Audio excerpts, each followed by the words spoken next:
जय हिंद, नमस्कार साथियों। मैं आप सभी लोग के लिए सीबीएसई बोर्ड का mock test question type part 3 लेकर आए हैं। तो आइए हम लोग अपने संस्थान सर्वोत्तम कोचिंग इंस्टीट्यूट महेंद्रू पटना की ओर से हम लोग सीबीएसई बोर्ड का question bank mock test series को कंटिन्यू करते हैं ना। तो पिछले क्लास में हम लोगों ने 25 तक देख चुके थे। आज हम लोग 26 से स्टार्ट करते हैं और हम लोग एकदम बारीकी से हर एक पॉइंट को तोड़ते हुए एकदम आसानी से समझेंगे ना। तो अच्छे से आप लोग कॉपी किताब लेके बैठ जाइए और एक एक क्वेश्चन को हम लोग बारीकी से समझते हैं ना। तो चलिए, पहला क्वेश्चन है हमारे पास, बोल रहा है,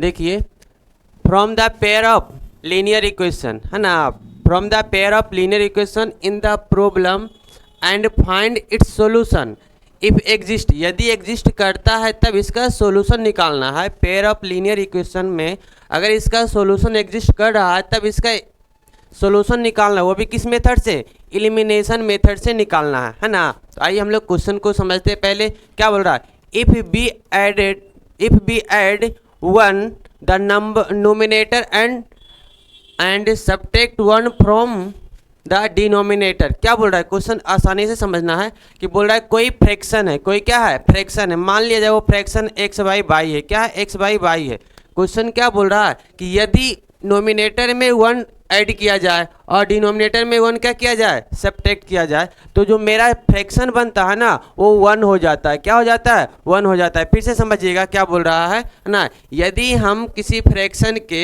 नोमिनेटर में वन ऐड करें और डिनोमिनेटर में वन सब्ट्रैक्ट करें तो जो फ्रैक्शन बनेगा वो क्या हो जाएगा, वन हो जाएगा है ना।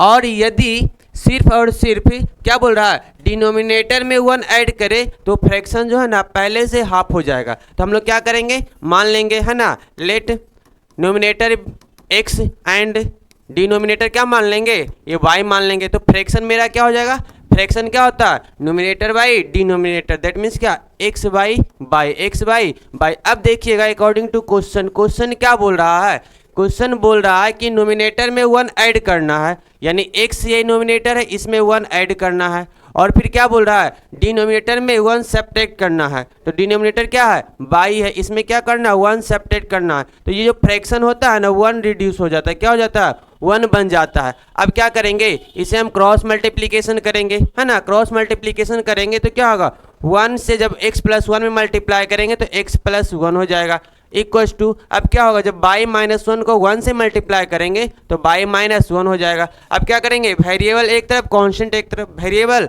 एक तरफ और कांस्टेंट एक तरफ। तो देखिएगा इधर x वेरिएबल है, उधर क्या है, बाई वेरिएबल, तो बाई वेरिएबल को हम इधर लेकर आएंगे तो इधर माइनस बाई हो जाएगा इक्वल्स टू, उधर पहले से माइनस वन था, ये प्लस वन है, उधर जाएगा तो क्या होगा, माइनस वन होगा, दैट मीन्स क्या हो जाएगा, उधर माइनस टू। ये हो गया इक्वेशन फर्स्ट, ये क्या हो गया, इक्वेशन फर्स्ट। अब क्या बोल रहा है, और सेकेंड में बोल रहा है कि यदि सिर्फ है ना, यदि सिर्फ हम क्या डिनोमिनेटर में वन ऐड करें तो फ्रैक्शन हाफ हो जाता है, पहले का हाफ हो जाता है। दैट मीन्स जो मेरा फ्रैक्शन था वो एक्स बाई वाई था, इस बार बोल रहा है सिर्फ और सिर्फ डिनोमिनेटर में वन को ऐड करना है। दैट मीन्स इसमें सिर्फ वन को क्या करना है, ऐड करना है। तो जो मेरा फ्रैक्शन बनेगा वो क्या हो जाएगा, वन बाई टू हो जाएगा। क्या हो जाएगा, वन बाई टू। अब फिर से यहाँ क्या करेंगे, क्रॉस मल्टीप्लीकेशन, जब टू से एक्स में मल्टीप्लाई करेंगे तो क्या हो जाएगा, टू एक्स क्या हो जाएगा, 2x, और जब वन को बाई प्लस वन से मल्टीप्लाई करेंगे तो बाई प्लस वन हो जाएगा। फिर से वही काम, वेरिएबल एक तरफ, कांस्टेंट एक तरफ, वेरिएबल एक तरफ और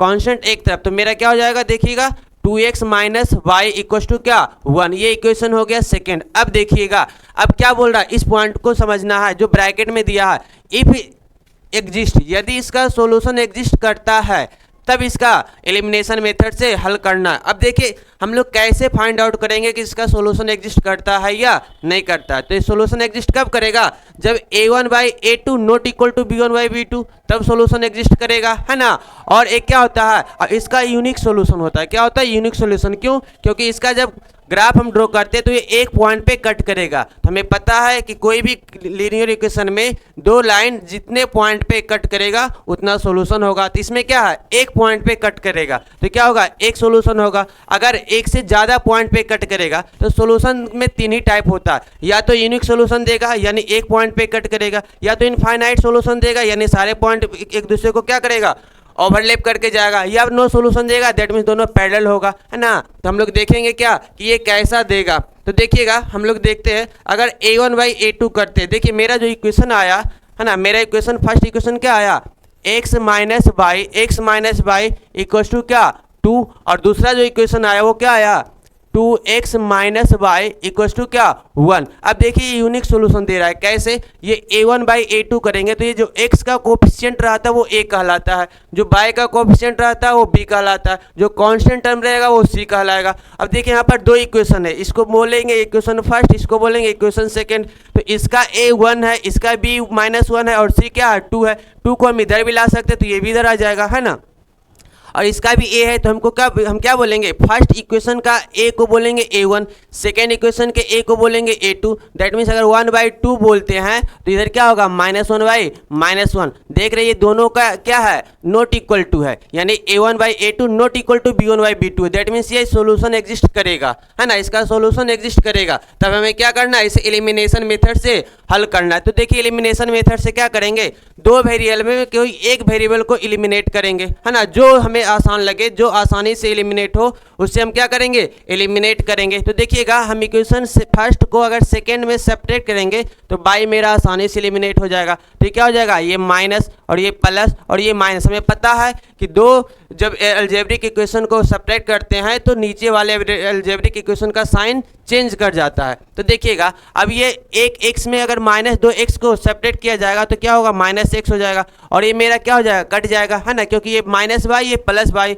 इक्वल्स टू क्या होगा, 2 में से 1 जाएगा तो क्या होगा, ये +1 हो जाएगा, है ना। 2 में से 1 जाएगा तो क्या हो जाएगा, +1 हो जाएगा। सॉरी यहाँ पर -2 था, है ना, क्या था, ये -2 था, क्योंकि ये x माइनस बाई क्या हो गया था -2, ये -2 तो दोनों सेम साइन हो गया ना, ये -1 ये -2 तो क्या हो जाएगा, ये -3। दैट मीन्स x का जो वैल्यू होगा वो क्या हो गया, 3 हो गया, x का वैल्यू क्या हो गया, 3 हो गया। अब ये x के वैल्यू को दो इक्वेशन में से किसी भी एक इक्वेशन में हम लोग रख के y का वैल्यू निकाल लेंगे, है ना। तो लिखेंगे फ्रॉम इक्वेशन फर्स्ट, क्या, फ्रॉम इक्वेशन, है ना, from equation first. Equation first क्या बोल रहा है, x minus by equal to -2, यानी x minus by equals to क्या -2। अब देखिएगा x का वैल्यू क्या आया है, -3 आया है, क्या आया है, x का वैल्यू सॉरी +3 आया, x का वैल्यू +3। अब इधर +3 है, उधर जाएगा तो क्या होगा, -3 हो जाएगा। That means minus by equals to ये +3 उधर गया तो -3, और -2 पहले से है तो यानी क्या हो जाएगा, -5। That means minus minus cancel out हो गया तो क्या बचा, by equals to 5। That means देखिए x का वैल्यू मेरा 3 आया, बाई का वैल्यू क्या आया, 5 आया, और हमें चाहिए क्या, फ्रैक्शन चाहिए। और फ्रैक्शन हम लोग क्या माने थे, फ्रैक्शन माने थे x/y, क्या माने थे, x/y। दैट मीन्स x का वैल्यू क्या है, 3 है, x का वैल्यू 3 है, y का वैल्यू क्या 5, y का वैल्यू क्या आया 5। तो जो मेरा रिक्वायर्ड फ्रैक्शन हुआ वो क्या हुआ, 3/5 हो गया, है ना। आइए हम लोग आते हैं नेक्स्ट क्वेश्चन पे।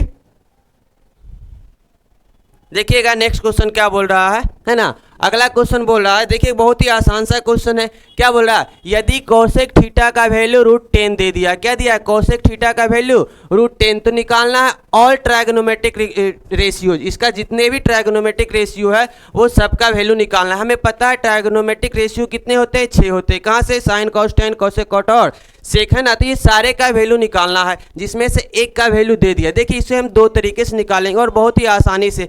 हमें पता है, क्या पता है, कोसेक थीटा जो होता है वो क्या होता है, h/p होता है, क्या होता है, h/p। और ये वैल्यू दे दिया क्या, √10/1। दैट मीन्स क्या, यहाँ पर हम बोलेंगे h का जो वैल्यू है, वो क्या है, h का वैल्यू मेरे सामने जो प्रत्यक्ष दिख रहा है वो क्या है, से √10, और p क्या है, p है 1। तो हमें क्या चाहिए, h पता है, p पता है, तो हमें सिर्फ और सिर्फ b निकालना है। अगर b निकल जाएगा तो pbs से हम लोग क्या करेंगे, सारे ट्रायगोनोमेट्रिक रेशियो का वैल्यू निकाल लेंगे। तो हमें b का वैल्यू क्या पता होना चाहिए, b का फॉर्मूला क्या होता है, h² - p²। अब देखिएगा b इक्वल टू क्या होगा, b इक्वल टू हो जाएगा हमारा एच का वैल्यू क्या है अंडर रूट 10 इसका क्या करेंगे स्क्वायर करेंगे माइनस फिर क्या 1 का स्क्वायर करेंगे तो 1 ही हो जाएगा। दैट मीन्स क्या हो जाएगा अंडर रूट 10 ये कैंसिल हो जाएगा यानी 10 - 1 दैट मीन्स क्या हो जाएगा √9 यानी क्या 3। ये बी का वैल्यू क्या हो गया 3। देखिए अब जो जो हमें चाहिए वो सारा चीज़ मिल गया, जो जो चाहिए वो हमें क्या मिल गया, अब पीवीएच मिल गया तो सारे ट्रायग्नोमेट्रिक रेशियो का वैल्यू हम लोग आसानी से निकाल सकते हैं। देखिएगा निकालते पहले निकालेंगे साइन थीटा, क्या निकालेंगे साइन थीटा होता क्या है p/h होता है। अब बताइए p का वैल्यू क्या है, p का वैल्यू 1 है, p का वैल्यू 1 और h का वैल्यू क्या है, h का वैल्यू अंडर रूट 10 है ना, ये हो गया। अब निकालेंगे कॉस थीटा, क्या निकालेंगे कॉस थीटा क्या होता है h/b, क्या होता है b/h सॉरी है ना, क्या होगा b/h। तो b का वैल्यू क्या है, b का वैल्यू देखिएगा b का वैल्यू हम लोगों ने 3 निकाला है और h का वैल्यू अंडर रूट 10। अब क्या निकालना है टेन थीटा क्या होता है p/b है ना। p का वैल्यू क्या है, p का वैल्यू देखिए तो 1 और b का वैल्यू हम लोग ने 3 निकाल चुके हैं। अब देखिएगा अब हमें पता है जब साइन कॉस और टेन निकल गया तो अब इसका उल्टा होता है कॉसेक, इसका उल्टा क्या होता है कॉसेक और ये कॉसेक का वैल्यू तो दे ही दिया है। अब हमें चाहिए क्या कॉस का उल्टा क्या होगा सेक, कॉस का उल्टा क्या होगा सेक। अगर हम इसका वैल्यू निकालेंगे तो क्या होगा सेक थीटा, दैट मीन्स क्या होगा सिर्फ इसी को पलट देना है यानी क्या हो जाएगा √10/3। नहीं तो देखिएगा सेक थीटा का फॉर्मूला क्या होता है h/b, क्या होता है h/b। अब बताइए h का वैल्यू क्या है, h का वैल्यू अंडर रूट 10 है, h का वैल्यू अंडर रूट 10 है और b का वैल्यू क्या है 3 है, b का वैल्यू 3 है ना। आई होप आगे का 2 ट्रायगोमेट्रिक रेशियो निकाल सकते हैं आप लोग है ना, तो निकालिए और कमेंट में इसका रिप्लाई भी दीजिए। और देखिए एक और मेथड बताते हैं वो थोड़ा सा इससे अलग है ना, तो उसमें हम लोग देखेंगे और अच्छे से समझेंगे। बोल क्या रहा है कि ट्रायगोनोमेट्रिक रेशियो का वैल्यू जो है वो निकालना है किस फॉर्म में। देखिएगा हम यहाँ पर इस क्वेश्चन को हम दूसरे तरीके से हम ये करते हैं करते क्या कि और जितने भी ट्रायगोनोमेट्रिक रेशियो है सबको कॉसेक के फॉर्म में क्या करना है लाना है। दैट मीन्स ये क्या है साइन थीटा, उसके बाद क्या कॉस थीटा, फिर क्या टेन थीटा, उसके बाद क्या कॉट थीटा, उसके बाद क्या कॉसेक तो दिया हुआ ही है यानी क्या सेक थीटा। देखिए टोटल कितना हो गया 5 हो गया ना। ये सारे ट्रायग्नोमेट्रिक रेशियो को हमें क्या करना है वो कॉसेक के फॉर्म में लाना है ना, और कॉसेक के फॉर्म में ला के उसका वैल्यू रख देंगे। लेकिन वो क्या है वो इससे ज़्यादा टिपिकल हो जाएगा। देखिए क्या करेंगे हम करके दिखा देते। तो साइन थीटा को हम क्या लिख सकते हैं 1 कॉसेक थीटा, क्या लिखेंगे 1 कॉसेक थीटा यानी क्या 1 कॉसेक का वैल्यू क्या दिया है अंडर रूट 10 ये हो गया क्या मेरा साइन थीटा का वैल्यू। अगर हम निकालते हैं किसका सेक थीटा का, अब देखिए सेक को लाना है कॉसेक, सेक को क्या लाना है कॉसेक। देखिए क्या करेंगे पहले सेक को हम साइन बदल सकते हैं, सेक को क्या करेंगे साइन बदलने के लिए 1 माइनस साइन स्क्वायर थीटा क्या हो जाएगा 1 माइनस साइन स्क्वायर थीटा। अब देखिएगा सिंपल सा है क्या है 1 माइनस साइन स्क्वायर थीटा का वैल्यू हम निकाल चुके हैं। क्या निकाले हैं देखिए तो 1/√10 इसका स्क्वायर रूट कर देंगे यानी क्या हो जाएगा देखिएगा तो ये मेरा 1 माइनस 1/10 हो जाएगा। अब देखिएगा ये 10 में से 1 जाएगा तो क्या होगा ये 9 माइनस 10 इक्वल 9/10 क्योंकि 10 1 जा 10 में 1 जाएगा तो 9 अब देखिए 9 से ऊपर से 3 का ये 9 का रूट निकल जाएगा 3 और ये क्या हो जाएगा 10। देखिए तो क्या नहीं आया था cos थीटा का मान ये। इसी प्रकार से अगर 10 का निकालना क्या निकालना 10 का। अब देखिए सिंपल सा है तो अगर 10 निकालेंगे तो क्या करेंगे sine theta by cos theta, क्या निकालेंगे sine theta by cos theta. देखिएगा साइन थीटा और बाई क्या कॉस थीटा। अब साइन थीटा का वैल्यू देखिए क्या है 1/√10 और कॉस थीटा का हम लोगों ने क्या निकाला 3/√10 है ना। तो ये कैंसिल आउट हो गया क्या बचा 1/3। देखिएगा तो टेन थीटा का वैल्यू हम लोगों ने क्या लाया था 1/3 लाया था। सिमिलरली इसी प्रकार से हम सारे निकाल सकते हैं ना। तो आइए हम लोग नेक्स्ट क्वेश्चन पे आते हैं है ना। देखिएगा ये क्वेश्चन और ये भी आसान सा क्वेश्चन क्या बोल रहा है in figure considering triangle BEP है ना BEP। देखिएगा ट्रायंगल कौन सा बोल रहा है BEP एंड CPD, 2 ट्रायंगल यहाँ पर कंसीडर करना है और उसी से हमें क्या करना है इसका वैल्यू को सो आउट करना है प्रूव करना है ना। क्या कर रहा है कि ट्रायंगल BEP, तो B कहाँ पे देखिएगा B यहाँ पे P यहाँ पे है BEP दैट मीन्स इस ट्रायंगल पे आना है। किस ट्रायंगल पे ये दिख रहा है ना, बस इसे हमें सिर्फ कंसीडर करना। उसके बाद क्या बोल रहा है और CPD, क्या बोल रहा है CPD, तो C क्या है CPD दैट मीन्स ये ट्रायंगल को क्या करना है कंसीडर करना है। देखिएगा है ना कौन सा ट्रायंगल को, इस ट्रायंगल को कंसीडर करना है।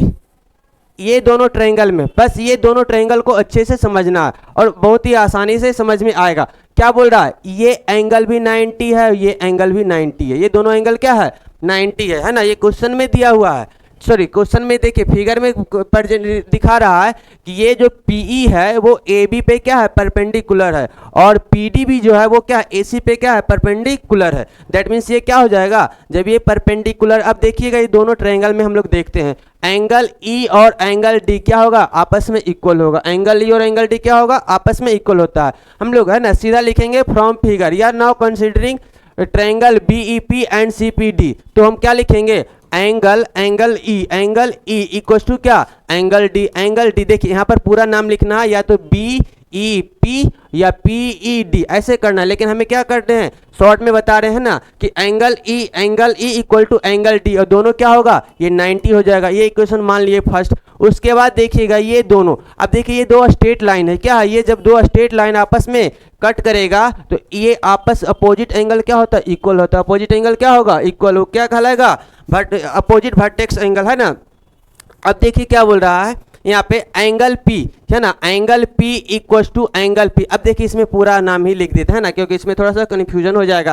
तो एंगल P, इस एंगल के लिए अगर नाम लिखते हैं तो क्या लिखेंगे, या तो BPE या तो EPB, चलिए कुछ भी लिखते हैं है ना। हम लिखते हैं क्या angle BPE equal to angle CPD, क्या CPD है ना। ये कहाँ से, ये वर्टिसेस अपोजिट वर्टेक्स एंगल है ना, अपोजिट वर्टिसेस एंगल है ना। ये हो गया इक्वेशन सेकंड। अब हमें पता है, क्या पता है, यदि किसी ट्रायंगल का दो एंगल किसी दूसरे ट्रायंगल के है ना कॉरस्पॉन्डिंग दो एंगल के इक्वल हो जाए तो दोनों ट्रायंगल क्या होता है सिमिलर होता है। क्या होता है सिमिलर होता है, कहाँ से A सिमिलरिटी से। दैट मीन्स क्या है, इस ट्रायंगल का दो एंगल ये वाला और ये वाला, इस ट्रायंगल का दो एंगल ये एंगल और ये एंगल दोनों क्या आपस में इक्वल हो गया तो थर्ड एंगल ऑलरेडी इक्वल हो ही जाएगा है ना। तो क्या होगा एंगल A सिमिलरिटी से क्या होगा दोनों ट्रायंगल सिमिलर हो जाएगा। तब अब देखिए अब इसे लिखेंगे ट्रायंगल EPB है ना, triangle EPB similar to triangle क्या होगा, देखिए EPB। अब यहाँ पर दूसरा ट्रायंगल का नाम लिखना है, तो इस ट्रायंगल का राइट एंगल लिए पहले, तो इस ट्रायंगल का भी पहले राइट एंगल लेना पड़ेगा। दैट मीन्स क्या D। उसके बाद इसके बाद जो हम एंगल लिए P, और ये एंगल किसके बराबर है P के ही बराबर है। दैट मीन्स D के बाद हमें क्या लेना होगा P ही लेना पड़ेगा, और फिर रेस्ट में जो भी बच जाएगा वो लिखा जाएगा। यानी ये दोनों ट्रायंगल क्या हो गया आपस में सिमिलर हो गया, क्या हो गया सिमिलर। अब जब दो ट्रायंगल आपस में सिमिलर हो तो उसका कॉरस्पॉन्डिंग एंगल इक्वल होता है और साइड का रेशियो प्रोपोर्शनल होता है ना। अब देखिएगा तो अब इसके साइड मिलाते हैं, तो इसका साइड क्या है EP, क्या है इसका साइड EP है ना। तो जब इसका साइड EP लेंगे तो इसका साइड क्या लेना पड़ेगा DP लेना पड़ेगा। क्या होगा DP इक्वल टू ये बराबर होगा किसका, इसका साइड अगर लेते हैं BP, क्या लेते हैं PB, सॉरी BP या PB सेम है, और इसका साइड फिर क्या लेना पड़ेगा PC, क्योंकि जो रेशियो में जिस सिचुएशन में जिस कंडीशन से हम इधर लेंगे उसी तरीके से हमें इधर भी लेना पड़ेगा इक्वल टू। अब देखिए अगर इसका लेंगे क्या EB, क्या लेते हैं EB, तो इधर क्या लेना पड़ेगा DC, क्या होगा DC। अब देखिए लाना हमें क्या है, हमें लाना है BP और PD, BP इंटू PD। अब देखिएगा BP कहाँ दिख रहा है, BP इसमें दिख रहा है, BP इसमें दिख रहा है ना, यहाँ पर BP दिख रहा है। और उसके बाद क्या बोल रहा है PD किस में है, देखिएगा तो PD यहाँ पे है ना, PD यहाँ पे। दैट मीन्स सिर्फ ये दोनों फ्रैक्शन को ही, सिर्फ ये दोनों को ही रखना, बाकी से क्या करना इसे नेगलेक्ट कर देना, इसे हमें क्योंकि इसका यूज ही नहीं है हमें है ना। हमें जो लाना है सिर्फ उस पर फोकस करना है। तो लाना क्या है, देखिए जो लाना हमें ये दोनों से ही मिल जाएगा। अब देखिए ये दोनों को हम लोग क्या करते हैं इधर लिखते हैं, क्या है मेरा EP, क्या है EP बाई क्या EP by DP equal to क्या उधर PB, क्या है PB इक्वल बाई क्या PC। अब क्या करेंगे क्रॉस मल्टीप्लीकेशन, क्या करेंगे क्रॉस मल्टीप्लीकेशन। तो PB को जब DP से मल्टीप्लाई करेंगे तो क्या होगा PB into DP equal to ये क्या होगा PC को मल्टीप्लाई करेंगे किससे EP, क्या होगा EP। देखिए क्या यही लाना है PB, ये PB इंटू DP यानी यही लाना है ना। ये मेरा क्या हो गया सो आउट हो गया, प्रूव्ड। अब देखिएगा हम लोग आते हैं नेक्स्ट क्वेश्चन पे है ना, नेक्स्ट क्वेश्चन पे आते हैं। देखिएगा इसको अच्छे से समझिएगा है ना, बहुत ही अच्छा सा क्वेश्चन है। क्या बोल रहा है फ्रॉम अ पॉइंट P है ना, किसी पॉइंट P से two tangent PA and PB are drawn to a circle COR। देखिएगा क्या बोल रहा है, ये एक सर्कल है ना, सी ओ आर का मतलब क्या है, सी एक सर्कल है जिसका सेंटर ओ है और रेडियस क्या है आर है। सी एक क्या है, सर्कल है जिसका सेंटर ओ है और रेडियस क्या है आर है। तो देखिएगा यहाँ पर ये सर्कल है जिसका सेंटर ओ है, रेडियस ये आर है, दैट मीन्स रेडियस आर बोल दिया, तो ये भी मेरा क्या हो गया, आर हो गया, ये भी मेरा क्या हो गया, आर हो गया, है ना। ये दोनों चूंकि रेडियस ये थे दोनों, तो आर आर हो गया। अब क्या बोल रहा है आगे देखिएगा, बोल रहा है कि पी ए और पी बी जो है वो टेंजेंट लाइन है, यानी पी ए और पी बी जो है वो कैसा लाइन है, टेंजेंट लाइन है, वो भी एक्सटर्नल पॉइंट से। तो हमें पता है किसी भी सर्कल के एक्सटर्नल पॉइंट से जब टेंजेंट ड्रॉ किया जाता है तो आपस में क्या होता है, टेंजेंट लाइन इक्वल होता है। ये दोनों तो इक्वल हो ही गया, है ना, ये दोनों तो इक्वल हो ही गया। अब क्या बोल रहा है, इफ ओ पी, अब यहाँ पर क्या बोल रहा है इसको समझिएगा, इफ ओ पी क्या है, ये ओ से पी का डिस्टेंस, क्या है, ओ से पी का डिस्टेंस, यानी मेरा ये हो गया, है ना, ये हो गया ओ पी, ये ओ पी है ना, ओ पी जो है वो 2r है, मतलब ये पूरा क्या है 2r है। देखिएगा अब ये आसानी से समझ में आ जाएगा, यहाँ से यहाँ तक की लंबाई हमें पता है क्या है, रेडियस तो r है, और ये पूरा क्या है 2r, दैट मीन्स ये क्या हो जाएगा, r हो जाएगा। यानी ये जो पॉइंट हुआ, ये जो पॉइंट हुआ वो क्या हो गया, मिड पॉइंट हो गया, क्या हो गया, क्योंकि देखिए ये सेंटर है, ये सरकमफेरेंस है, तो सेंटर से सरकमफेरेंस के बीच की दूरी को ही क्या बोलते हैं, रेडियस बोलते हैं। तो ये तो रेडियस हो गया, ये मेरा क्या होगा 2r है, पहले से गिवन है क्वेश्चन में। तो हमें साबित क्या करना है, साबित करना है कि ट्रायंगल ए पी बी जो होगा वो क्या होगा, इक्विलैटरल ट्रायंगल होगा। दैट मीन्स क्या है, देखिएगा बस सिंपल सा है, हमें क्या है, ये जो ट्रायंगल दिख रहा है, देखिए हम बताते हैं, ये ट्रायंगल जो दिख रहा है ना, इस ट्रायंगल को हमें क्या साबित करना है, इक्विलैटरल। क्या साबित करना है, इक्विलैटरल। दैट मीन्स क्या, देखिएगा ये साइड इक्वल दे दिया है, ये साइड इक्वल दे दिया है, सिर्फ इस साइड को इसके इक्वल करना है या इसके इक्वल करना है ना। नहीं तो ये हम कह सकते हैं कि इक्विलैटरल दो ही शर्त पे होता है, या तो तीनों साइड इक्वल हो जाए, या तो तीनों साइड क्या हो जाए, इक्वल हो जाए, या तो तीनों एंगल इक्वल हो जाए, है ना, या तो क्या हो जाए, तीनों एंगल इक्वल हो जाए। तो देखिएगा हम लोग देखते हैं कैसे ये बनेगा, है ना। देखिए सिंपल सी बात है। अब बोल क्या रहा है क्वेश्चन कि ये जो पॉइंट है, फिर से देखिएगा यहाँ पे, है ना, ये जो पॉइंट है, पॉइंट क्यू जो है वो मिड पॉइंट हो गया, पॉइंट क्यू जो हो गया वो क्या हो गया, मिड पॉइंट हो गया, किसका, ओपी का। तो हमें एक पता है, एक राइट एंगल ट्रायंगल में, है ना, किसी भी है ना हाइपोटेनियस का मिड पॉइंट जो होता है वो जब इससे डिस्टेंस निकालेंगे तो ये डिस्टेंस आपस में क्या होगा, तीनों इक्वल होगा, आपस में क्या होगा, तीनों इक्वल होगा। अगर किसी हाइपोटेनियस के मिड पॉइंट को, है ना, हम उसके ये क्या बोलता है, राइट एंगल के सेट से अगर मिलाएंगे तो ये तीनों डिस्टेंस आपस में क्या होगा, इक्वल होगा। देखिएगा यहीं से हम लोग का हो जाएगा, कितना आसानी से बनेगा, है ना। अब देखिए ये क्या है मेरा, ये मेरा आर है ना, ये क्या है मेरा आर है, और ये भी मेरा क्या है, आर है। और एक चीज़ और समझिएगा, जब ये आर तो ये भी आर होगा, क्योंकि टोटल लंबाई 2r है, तो जब ये आर तो ये भी क्या हो गया, आर हो गया। और ये देखिए ये मिड पॉइंट हो गया। अब ये राइट एंगल यहाँ पे बना रहा है, क्या बना रहा है, राइट एंगल। क्यों, क्योंकि ये टेंजेंट लाइन, ये कैसा लाइन है, टेंजेंट लाइन है। टेंजेंट लाइन जो हो, टेंजेंट लाइन पे रेडियस क्या होता है, परपेंडिकुलर होता है, दैट मीन्स ये 90 बना दिया। अब देखिएगा तो ये भी मेरा क्या हो जाएगा, आर हो जाएगा, क्या हो जाएगा, आर हो जाएगा। क्यों, क्योंकि ये डायगोनल ये हाइपोटेनियस का मिड पॉइंट है, ये हाइपोटेनियस का क्या है, मिड पॉइंट, दैट मीन्स ये भी आर, ये भी आर, ये भी आर। तब हम ये बोल सकते हैं ये जो ट्रायंगल मेरा छोटा सा बना, ये छुटकू सा जो ट्रायंगल बना, क्या है ये, देखिएगा तो ये बना ए है, ये ओ है, और ये क्या है, क्यू। ये मेरा इक्विलैटरल ट्रायंगल हो गया। कैसे, साइड से, क्योंकि ये भी आर, ये भी आर, ये भी आर हो गया ना। अब एक चीज समझिएगा, देखिए अब मेरा आधा से ज्यादा खत्म हो गया, है ना। अब ये जब इक्विलैटरल ट्रायंगल हो गया तो बता सकते हैं हम लोग कि ये कितना होगा, 60, ये भी कितना होगा, 60, ये भी कितना होगा, 60 होगा, है ना। अब देखिएगा तो ये एंगल यहाँ से यहाँ तक, सॉरी ये तो मेरा है ना, ये एंगल निकल गया कितना, 60, कितना निकल गया, 60, ये एंगल 60। तो इसके लिए क्या बचेगा, इसके लिए 30 बचेगा, क्या बचेगा, 30 बचेगा। क्यों, क्योंकि पता है कि ये पूरा एंगल जो है, ये जो पूरा एंगल है, ये जो पूरा एंगल वो 90 है, और 90 में 60 ये कवर कर लिया, है ना। 90 में क्या किया, ओ ए क्यू क्या किया, 60 कवर कर लिया। तो इसके लिए बचा क्या, इसके लिए 30 बचा, क्या बचा, 30 बचा। यानी ये एंगल मेरा 30 निकल गया, ये एंगल कितना निकल गया मेरा, 30। अब देखिएगा जब हमें पता है कि ये इक्विलैटरल ट्रायंगल हो गया तो ये क्या बनाएगा, ये भी 60 बनाएगा, ये भी क्या बनाएगा, 60 बनाएगा। जब ये 60 बनाएगा तो ये क्या हो जाएगा, ये 120 हो जाएगा, क्या हो जाएगा, 120 हो जाएगा, हो जाएगा ना। अब फिर से एक चीज और बताते हैं, हमें पता है, हम लोग ये निकाल चुके हैं कि ये साइड इक्वल हो गया, कितना कितना, आर आर, कितना है, आर आर।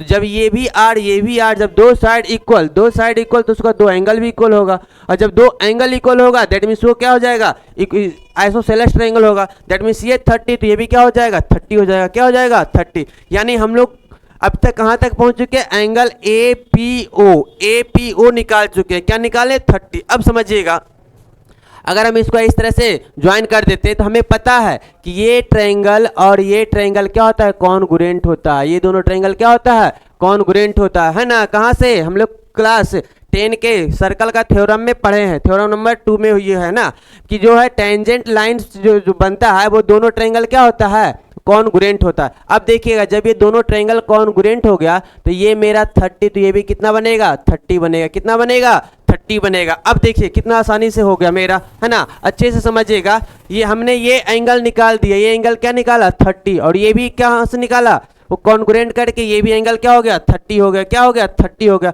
अब 30 कितना हो गया 60 हो गया, कितना हो गया 60। यानी ये जो एंगल हुआ ना, ये एंगल कितना हो गया 60 डिग्री हो गया, कितना हो गया 60 डिग्री हुआ। अब देखिएगा अब पता है कि ये दोनों साइड इक्वल है, ये दोनों साइड आपस में क्या है इक्वल, ये हमें पता है। दैट मीन्स यदि किसी ट्रायंगल का दो साइड इक्वल तो इसके अपोजिट का एंगल भी क्या होगा आपस में इक्वल होगा, यानी ये दोनों एंगल भी आपस में क्या हो जाएगा इक्वल होगा, है ना। अब आप लोग बताइए कि किसी भी ट्रायंगल के तीनों एंगल का सम क्या होता है 180 होता है, क्या होता है 180 में 60 कवर कर लिया तो बचा कितना 120, क्या बचा 120 को दो इक्वल पार्ट में बांटना है तो क्या हो जाएगा बताइए, तो ये 60 हो जाएगा, है ना। तो देखिएगा तो ये हमारा हो गया, है ना। आई होप समझ में आया होगा, है ना। तो आइए हम लोग नेक्स्ट क्वेश्चन पे आते हैं।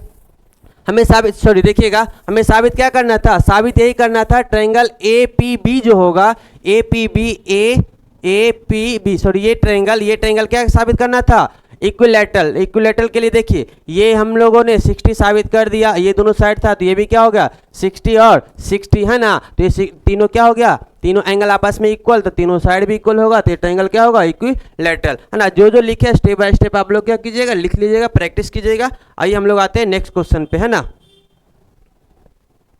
देखिएगा ये बहुत ही आसान सा क्वेश्चन है ना, बहुत ही सरल सा क्वेश्चन है, बस थोड़ा सा ध्यान दीजिए, 1 सेकेंड में आंसर आ जाएगा इसका। क्या है, इस ट्रायंगल में निकालना किसका वैल्यू है, देखिए तो निकालना है इन द फिगर, इस फिगर में O is the centre of circle, O जो है वो सर्कल का सेंटर है ना। PT कहाँ पे, देखिए PT एंड PQ ये दोनों क्या है टेंजेंट लाइन है, क्या है टेंजेंट लाइन है, वो एक्सटर्नल पॉइंट P से है ना। और एंगल TPQ ये 70 दे दिया तो TRQ निकालना है, TRQ इस एंगल का वैल्यू निकालना है। देखिएगा सिंपल सी बात है ना। अगर हम इसको इससे मिला देते हैं, रेडियस हो गया, क्या हो गया रेडियस हो गया। अब मेरा एक क्वाड्रिलेटरल बन गया, क्या बन गया क्वाड्रिलेटरल, कौन सा क्वाड्रिलेटरल TOQP, है ना। अब हमें पता है रेडियस जो होता है वो टेंजेंट लाइन पे परपेंडिकुलर होता है, रेडियस जो होता है वो टेंजेंट लाइन पे क्या होता है परपेंडिकुलर होता है, टेंजेंट लाइन के पॉइंट ऑफ टेंजेंट पे क्या होता है परपेंडिकुलर होता है। अब देखिए ये क्या है क्वाड्रिलेटरल के चारों एंगल का सम क्या होता है 360, क्या होता है 360 में 90 ये कवर किया, 90 ये कवर किया तो बचा किसके लिए, इसके लिए कितना 180 घटा देंगे तो 180 बचा, 180 ये दोनों मिलाकर 180 होता है। दैट मीन्स एक चीज और बताते हैं, है ना, कि किसी भी सर्कल में कोई एक्सटर्नल पॉइंट से अगर दो टेंजेंट लाइन ड्रॉ करेंगे तो उसके सेंटर पर का बना एंगल जो होता है अब इस पॉइंट पे बना एंगल एक दूसरे का क्या होता है सप्लीमेंट होता है, सप्लीमेंट दैट मीन्स क्या 180 होता है, ये ध्यान रखना है ना। तो देखिएगा इतना करने का कोई ज़रूरत नहीं था, हम डायरेक्ट भी बना सकते थे, लेकिन चलिए एक बार हम लोग ने फिर से रिवाइज कर लिया। तो देखिए ये दोनों एंगल आपस में क्या होगा सप्लीमेंट होगा, दैट मीन्स ये 70 होगा तो ये क्या होगा 110 हो जाएगा, क्यों क्योंकि दोनों का सम क्या होना चाहिए 180 होना चाहिए, कितना होना चाहिए 180 होना चाहिए। देखिए 110 हो गया ना। अब एक चीज़ और बताते, एक थ्योरम क्लास 9 में हम लोगों ने पढ़ा होगा, क्या पढ़ा है कि सेम आर्क के द्वारा मान लिया जाए ये सेम आर्क ये है ना, सेम आर्क के द्वारा सेंटर पे बना एंगल जो होता है वो सर्कल पे बने एंगल का क्या होता है डबल होता है। दैट मीन्स ये डबल होगा ये हाफ होगा, ये डबल होगा ये हाफ होगा, अगर ये x होगा तो ये क्या होगा 2x होगा, है ना। ये भी एक थ्योरम है क्लास 9 में पढ़ने का, है ना, आप लोग एक बार रिवाइज कर लीजिएगा। तो चलिए देखिए, है ना, अब हम लोग का आंसर आ गया, है ना। क्या होगा जब ये 110, अगर ये 110 तो ये क्या होगा 55 हो जाएगा, क्या हो जाएगा 55 हो जाएगा। और यही एंगल तो निकालना था हमें, है ना, क्या निकालना था एंगल TRQ। तो जब ये निकल गया 110 तो ये क्या होगा 55 होगा, है ना। आइए हम लोग नेक्स्ट क्वेश्चन की ओर बढ़ते हैं। देखिए अब क्या बोल रहा है, हाँ ध्यान से समझिएगा। अब ये आ गया हमारा हाइट एंड डिस्टेंस का क्वेश्चन। बोल रहा था angle of elevation, the angle of elevation of the top Q of a vertical tower. एक वर्टिकल टावर है ना, इसके पहले ये फिगर को अच्छे से समझते हैं। क्या बोल रहा है, एक वर्टिकल टावर है जिसका टॉप है क्यू, जिसका टॉप क्या है क्यू है, जिसका टॉप क्या है क्यू है। देखिए ये एक वर्टिकल टावर है, ये बोल दिए क्या टावर है ना, ये क्या बोल दिए टावर है ना, ये हो गया हमारा क्या टावर। अब इसका टॉप जो बोल रहा है ना, इसका टॉप क्या बोल रहा है क्यू बोल रहा है, क्वेश्चन ही बता रहा है इसका टॉप क्या है क्यू। अपने मन से नाम नहीं लिखना है, नाम का नामाकरण जो भी करना है वो हम लोग क्वेश्चन के अनुसार ही करेंगे। तो द एंगल ऑफ एलिवेशन है ना, elevation of top Q, Q top का एंगल ऑफ एलिवेशन जो दिया है ना of a vertical tower P Q, यानी पी क्यू। तो ये पी टावर का नाम क्या दिया है पी क्यू, टावर क्या है पी क्यू दिया है ना, जिसका टॉप क्यू है तो ये ये क्या होगा फुट क्या हो जाएगा पी हो जाएगा। अब बोल रहा है from the P Q from a point x, एक पॉइंट एक्स से। देखिए क्या बोल रहा है कि इस धरातल पे, इस धरा पे एक पॉइंट की एक्स है, एक पॉइंट क्या है एक्स है, मान लिया यहाँ पर पॉइंट क्या है एक्स है। इसी एक्स पॉइंट से इस टावर के टॉप का जो एंगल ऑफ एलिवेशन है ना, एंगल ऑफ एलिवेशन वो क्या बोल रहा है 60 बोल रहा है, कितना बोल रहा है हाँ ये हाँ 60 बोल रहा है, कितना बोल रहा है 60 बोल रहा है ना। अब क्या बोल रहा है, अब थोड़ा सा समझिएगा, फ्रॉम द पॉइंट आर है ना, फ्रॉम द पॉइंट आर, यानी अब यहाँ पे इस पे कहीं पॉइंट आर है, अभी तो नहीं दिख रहा है, चलिए और थोड़ा बढ़ते हैं।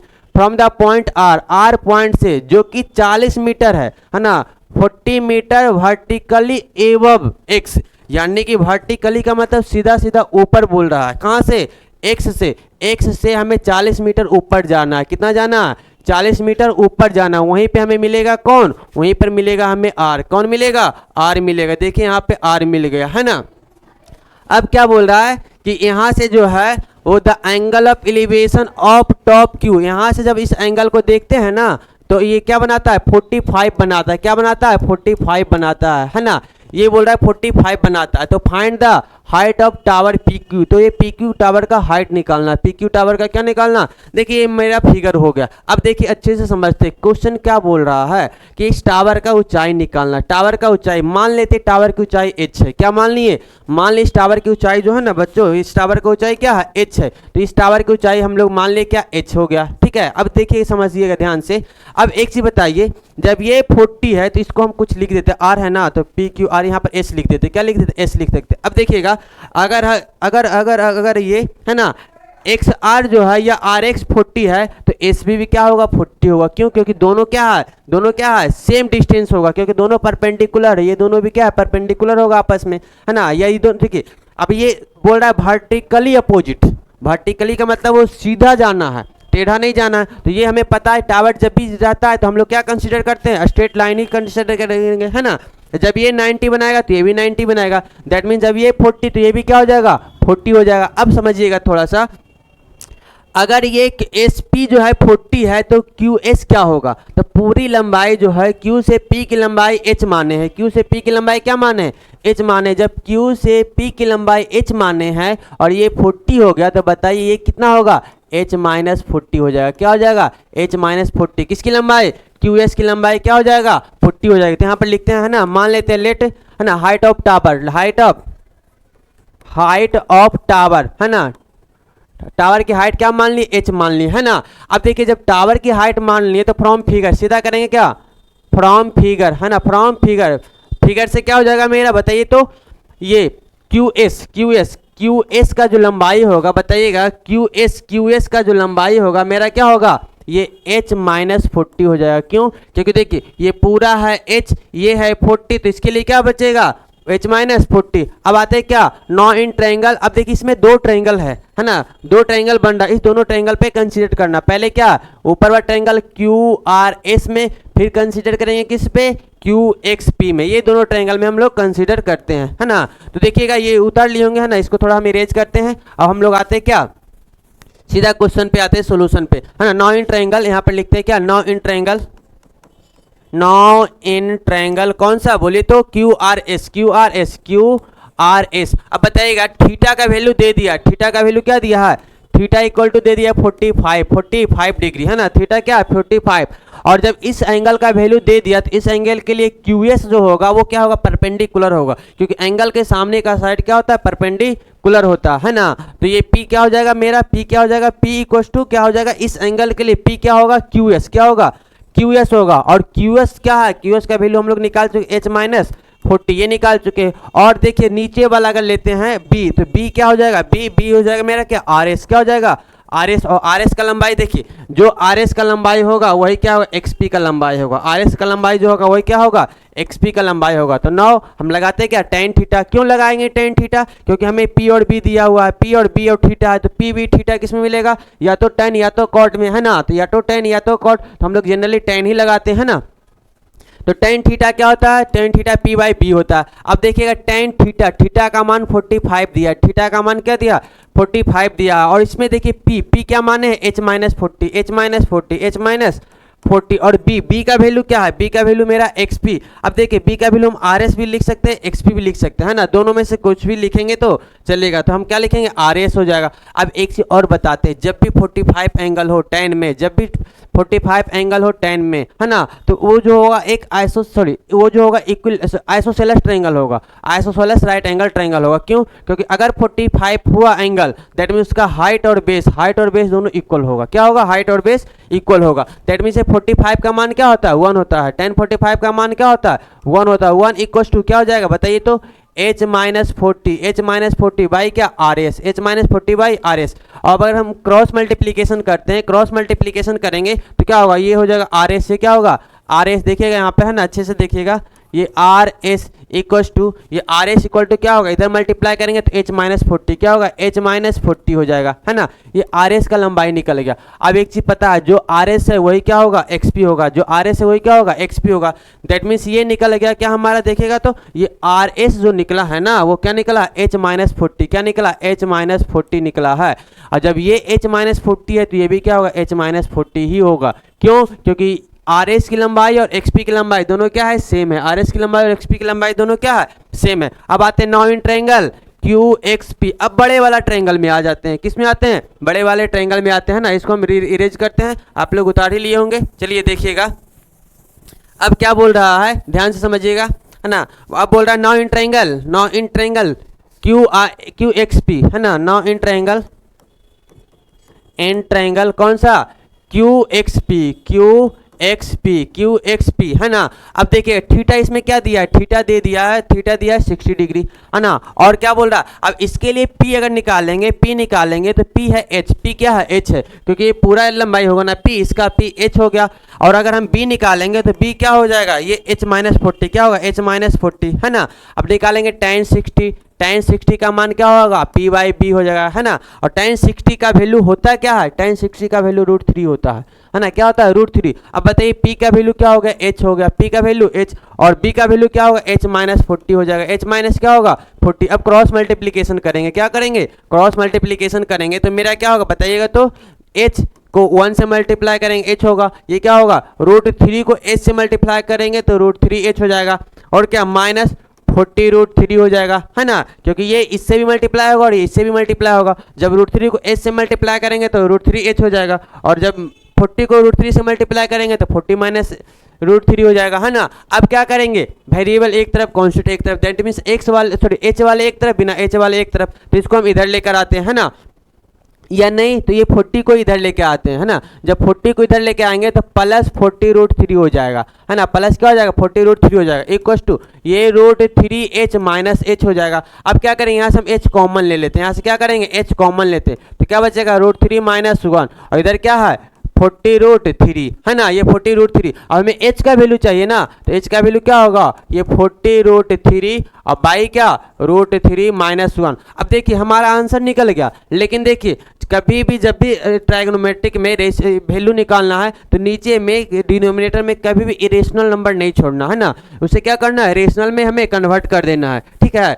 देखिए तो हम लोग इसे रेशनल में कन्वर्ट करते हैं, है ना, रूट में भी छोड़ सकते हैं, कोई दिक्कत नहीं है, रूट में छोड़ने पे मतलब ऊपर में रूट रहेगा तो दिक्कत नहीं, नीचे में रूट नहीं रहना चाहिए, नीचे में नहीं रहना चाहिए। यानी देखिए अब क्या होगा हमारा, है ना, तो ये देखिए क्या है, H का वैल्यू क्या हम लोग लाए हैं, H का वैल्यू लाए हैं 40 √3 बाई क्या √3 है ना। और क्या बोल रहा है, अब इसके लिए P अगर निकालेंगे तो P क्या हो जाएगा, P बाई B हो जाएगा, है ना। तो P क्या हो जाएगा, P बाई B हो जाएगा। अब देखिए हमारा आंसर निकल गया। लेकिन देखिए √3 - 1। अब इसको इस परिमेय करें, रेशनलाइज करेंगे तो क्या होगा, √3 + 1 और √3 + 1, ये हो जाएगा ना।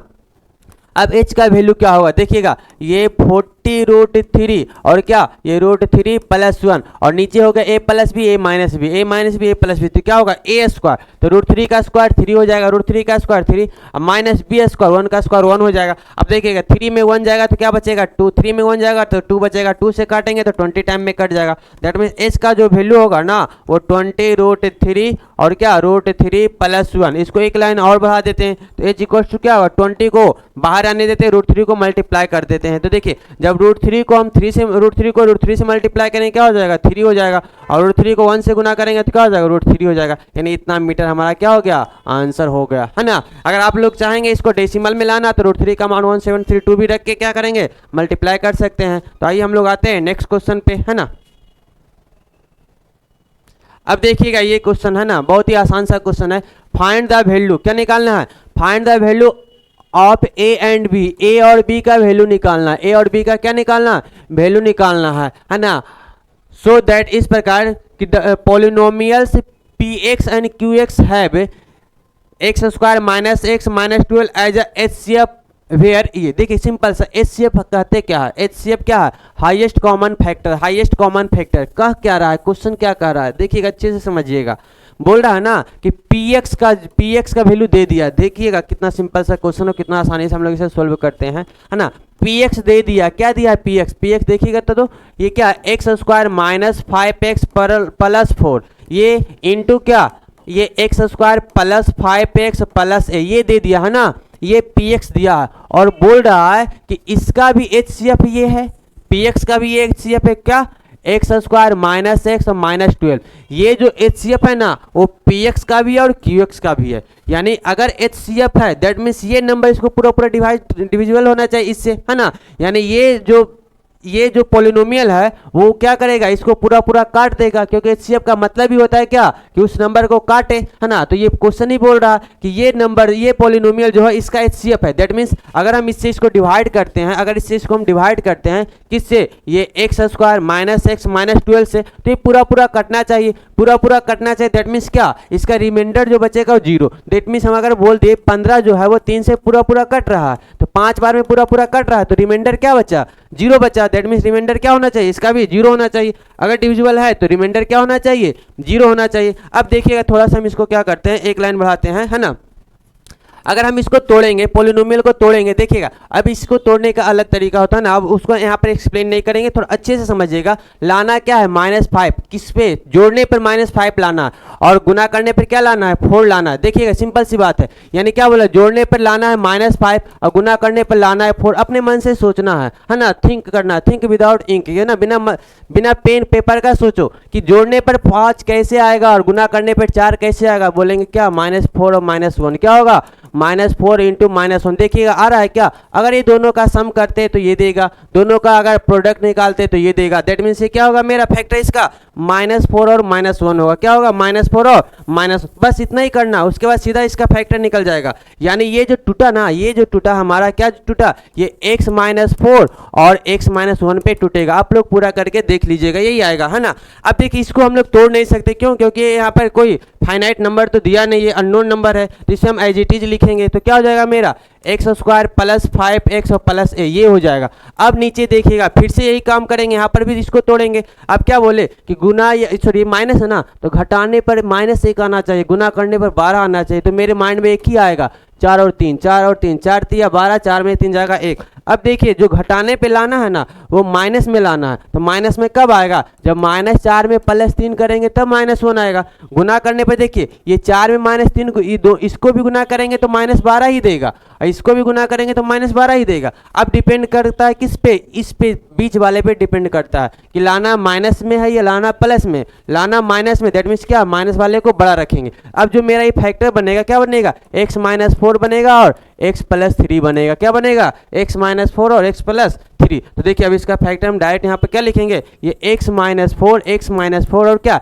x + 3 ये मेरा फैक्टर। अब देखिएगा तो ये और ये मेरा कैंसिल आउट हो गया, अब क्या बचा सिर्फ ये बचा। अब देखिएगा अब यहाँ से हम लोग करते हैं, ये क्या बोल रहा है कि अब देखिए ऊपर में क्या है x माइनस वन और क्या ये एक्स स्क्वायर और प्लस 5x और प्लस a, ये जो है वो क्या है x प्लस 3 से क्या होगा पूरा डिविजिबल होगा, x प्लस 3 से क्या होगा पूरा डिविजिबल होगा। क्यों डिविजिबल होगा? क्योंकि ये इसका HCF है। क्या है? इसका HCF है। HCF जो डिविजिबल होता है, यानी जब HCF इसे डिविजिबल होगा दैट मीन इससे जब इसमें डिवाइड देंगे तो इसका रिमाइंडर क्या बचेगा? 0 बचेगा। और रिमाइंडर अगर 0 बचा, x प्लस 3 इक्वल टू अगर 0 बचा तो x का वैल्यू क्या होगा? -3। दैट मीन जहाँ जहाँ x है ना, ये यही px हमारा, ये क्या हमारा px है। तो जहाँ जहाँ x वहाँ अगर -3 रखते हैं, तो ये वैल्यू क्या देगा? मेरा 0 देगा। क्या देगा? 0 देगा, यानी p -3, p क्या -3। अब देखिएगा जहाँ आपको दिखेगा x, वहाँ पर क्या रखना है? -3। क्या रखना है? -3 रखना। अब देखिएगा अगर रखते हैं ये -3 और ये -1, उसके बाद क्या -3 का स्क्वायर करेंगे तो +9 हो जाएगा, और -3 से जब 5 में मल्टीप्लाई करेंगे तो -15 हो जाएगा, और प्लस a है ना। अब देखिएगा ये इसका जीरोज है। क्या है? -3 इसका जीरोज है। दैट मीन्स क्या? इसको रखने पे इसका वैल्यू 0 आएगा। दैट मीन्स ये जो वैल्यू है ना मेरे बच्चों, ये क्या आएगा? 0 आएगा, है ना। अब देखिए ये क्या? -4, ये -4 इंटू क्या 9 में से -15 में अगर 9 जोड़ेंगे तो -6 हो जाएगा, और प्लस क्या a हो जाएगा। अब देखिए ये तो 0 में चला जाएगा, -4 क्या होगा? 0 में चला जाएगा, तो बचा क्या? 0 इक्वल टू बताइए तो -6 प्लस a, तो a इक्वल टू क्या हो गया? +6 हो गया। a का वैल्यू क्या निकल गया? +6 निकल गया, है ना। तो यहाँ से हम लोग सिर्फ और सिर्फ a का वैल्यू निकाले। अब किसका वैल्यू निकालेंगे? b का वैल्यू निकालेंगे। तो आइए हम लोग करते हैं, b का वैल्यू निकालते हैं। देखिए b का वैल्यू कैसे निकलेगा? b का वैल्यू एकदम आसानी से निकल जाएगा, है ना। सेम प्रोसेस जिस तरीके से हम किए हैं। देखिए पहले एक ये स्टेप आधा निकाले है ना, a का वैल्यू निकाल दिए, b का वैल्यू वीडियो को पॉज करके खुद से निकालिए। उसके बाद नहीं समझ में आता है तो दोबारा वीडियो देखिए, है ना, और अपने आंसर को, अपने जो है ये सॉल्यूशन को मिलाइए कि हमने कहाँ पे सही किया, कहाँ पे गलत किया, है ना। चलिए हम लोग आते हैं क्वेश्चन ये बी निकालने के लिए, है ना। किस पे आते हैं? बी निकालना है अब हमें। अब फिर से क्या बोल रहा है कि अगर ये इसका जीरोज है, सॉरी अगर ये इसका क्या है HCF है, तो इसे को भी क्या करना चाहिए? पूरा इसको करना चाहिए ना। तो देखिए हम इसको कटवाते हैं। देखिए क्या है क्वेश्चन, QX जो है ना बच्चों, QX जो है ना वो क्या है? x² plus 5x plus 5 plus 6 ये है, और क्या इधर ये x² -5x और -2 भी है, ये है। अब देखिए इसको जो हम लोग जो डिवाइड करेंगे किससे डिवाइड करेंगे? HCF से डिवाइड करेंगे। क्या होगा? x² -x -12, यानी किसी भी नंबर का HCF उसको पूरा डिवाइड करता है। किसी भी नंबर का HCF जो है उसको पूरा क्या करेगा? डिवाइड करेगा। तो देखिए अब इसको पूरा डिवाइड करना चाहिए, है ना। अब देखिए हम यहाँ से फिर से वही काम करेंगे। नीचे वाला का तो फैक्टर हम लोग को पता है, हम लोग तोड़ ही चुके हैं। क्या आएगा? x -4 और x + 3, ये सारे बच्चों को पता है, अभी जस्ट निकाल के दिखाएं, है ना। अब ऊपर वाले में आते, देखिएगा यहाँ सब सोचना है। जोड़ने पे 5, गुना करने पे 6, यानी 2 और 3 क्या होगा? 2 और 3 को जोड़ेंगे तो 5 आएगा। 2 और 3 को मल्टीप्लाई करेंगे, 2 और 3 को क्या करेंगे? मल्टीप्लाई करेंगे तो 6 आएगा। दैट मीन्स ऊपर का जो फैक्टर टूटा वो क्या टूटा? x + 2 और x + 3, x + 2 और x + 3। और इधर जो रेस्ट है क्या है बताइएगा तो? x² -5x -2 भी ये है ना, ये दिया है। अब देखिएगा क्या है यहाँ पर x + 3 से x + 3 कैंसिल आउट हो गया, x + 3 से x + 3 क्या हो गया? कैंसिल आउट हो गया ना। अब बचा क्या? अब x -4 से भी पूरा कटना चाहिए। दैट मीन्स x -4 जो इसका ये क्या है? फैक्टर है, और फैक्टर दैट मीन्स ये x -4 = 0, इसका क्या है? जीरोज होगा। तो अब क्या करेंगे? इधर देखिए हम मिटाते हैं इसको, है ना।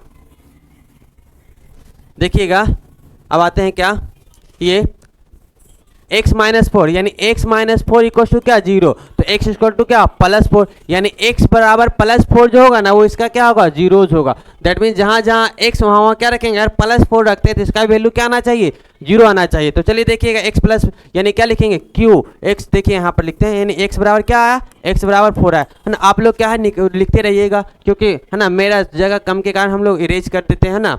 तो देखिएगा बाद में वीडियो पॉज करके भी लिख सकते हैं, दोबारा भी बैक करके भी लिख सकते हैं ना। एक बार में नहीं समझ में आए तो वीडियो दोबारा देखें, तिबारा देखें, और समझ में आए तो लाइक भी जरूर करें, है ना। तो चलिए अब यहाँ पर क्या है? q x का वैल्यू क्या रखेंगे? 4 रखेंगे। x का वैल्यू क्या रखेंगे? 4 रखेंगे। अब जहाँ जहाँ x वहाँ 4 रखना है तो क्या करेंगे? 4 का स्क्वायर क्या करेंगे? सॉरी ये बचा था क्या हमारा? जो बचा था वही सिर्फ लिखेंगे ना। क्या बचा था? ये x + 2 बचा था, x + 2 और क्या? ये x² -5x -2b, है ना। अब देखिए जहाँ जहाँ x है ना वहाँ 4 रख देते हैं। अब देखिए जब x का मान 4 रखेंगे तो वैल्यू क्या हो जाएगा, 0 हो जाएगा ना। अब देखिए ये 4 + 2 करेंगे तो 6 हो जाएगा। अब ये 4 का स्क्वायर 16 -4 5 जा 20 और -2b, है ना, ये हो जाएगा।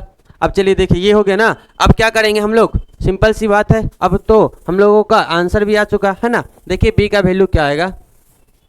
अब ये 6 0 में चला जाएगा, 6 कहाँ चला जाएगा, 0 में चला जाएगा, तो बचा क्या 0 = ये जब 20 में ये 16 जाएगा तो क्या बचेगा -4, क्या बचेगा -4। 20 में जब 16 जाएगा तो -4 और -2b, है ना। अब ये माइनस है उधर जाएगा तो प्लस, यानी 4 बराबर क्या -2b, तो b = क्या हो जाएगा -2 हो जाएगा। यानी देखिए x का वैल्यू a का वैल्यू मेरा 6 आया था और b का वैल्यू क्या आया -2 आया, है ना। तो चलिए आते हैं हम लोग नेक्स्ट क्वेश्चन पे, है ना।